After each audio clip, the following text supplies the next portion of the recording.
तो आज हम बात कर रहे हैं लखनऊ की। हमारे पास कुछ सामग्री है। लखनऊ इतिहास और विरासत की यात्रा से जुड़े कुछ अंश। मकसद है कि लखनऊ के सफ़र को थोड़ा खुरे दें, समझें कि ये शहर कैसे बना, कैसे बदला और आज क्या है। यहाँ ना इतिहास, तहजीब और आज की जिंदगी का एक बड़ा दिलचस्प मेल दिखता है। चलिए शुरू करते। हाँ बिल्कुल। और ये जो सामग्री है ये दिखाती है कि कैसे अलग अलग वक्त में लखनऊ ने अपनी एक खास पहचान बनाई है।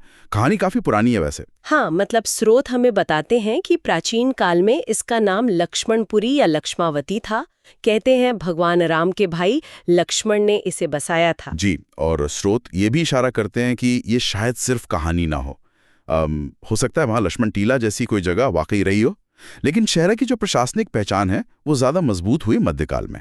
पहले दिल्ली सल्तनत, फिर मुगलों के दौर में। अच्छा, मुगलों के वक्त में क्या खास था? स्रोत बताते हैं कि अकबर के टाइम पे ये अवध सूबे का एक अहम सेंटर बन गया था। बाद में राजधानी भी। और यहीं से वो शाही अंदाज, वो तहजीब पनपनी शुरू हुई जिसके लिए लखनऊ आज जाना जाता है। मतलब ये सिर्फ एक एडमिनिस्ट्रेटिव फैसला नहीं था, इसने शहर के मिजाज की नींव रखी। और फिर आया नवाबों का दौर, जिसे लखनऊ का गोल्डन पीरियड कहते हैं, है ना? बिल्कुल बिल्कुल। स्रोत खासकर आसिफ उद्दौला के जमाने पर जोर देते हैं। क्यों? सिर्फ इमारतों की वजह से? इमारती तो हैं ही जबरदस्त। बड़ा इमाम बाड़ा, रूमी दरवाजा, इनकी भव्यता का जिक्र है।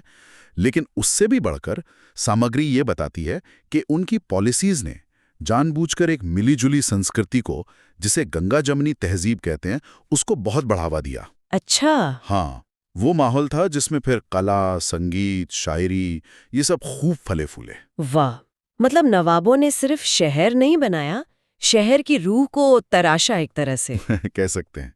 लेकिन ये दौर ये ज्यादा लंबा तो नहीं चला, है ना? सही कहा। स्रोत बताते हैं कि 1856 में अंग्रेजों ने अवध पर कब्जा कर लिया। नवाब वाजिद अली शाह को शहर से दूर कलकत्ता भेज दिया गया था। ये एक बड़ा टर्निंग पॉइंट था।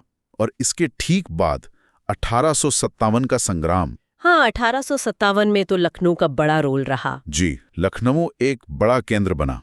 बेगम हजरत महल का नाम स्रोत काफी प्रमुखता से लेते हैं। उन्होंने यहाँ विद्रोह की कमान संभाली थी। और आजादी की लड़ाई में भी लखनऊ पीछे नहीं रहा।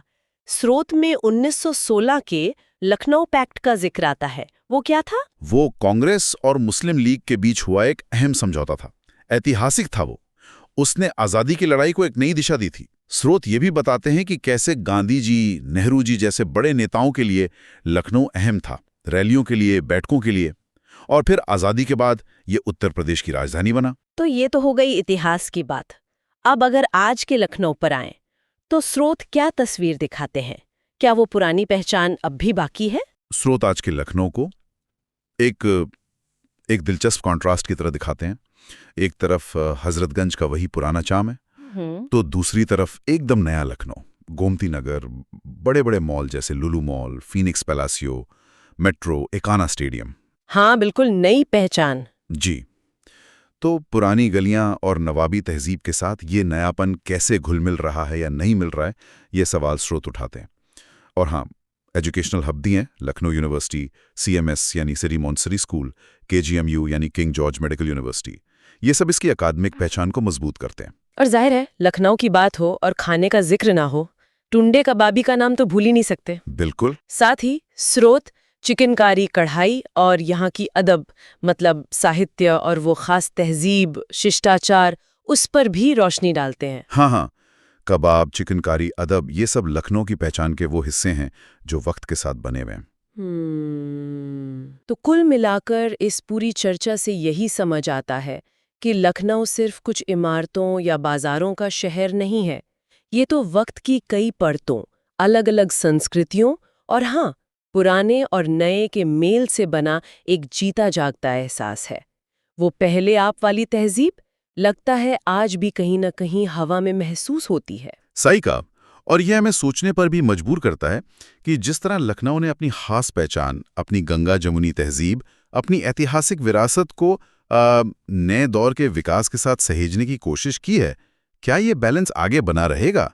ये एक बड़ा सवाल है कि तेजी से बदलते वक्त में कोई शहर अपनी रूह को, अपनी खासियत को कैसे जिंदा रखता है। ये सवाल, ये स्रोत हमारे सामने छोड़ जाते हैं।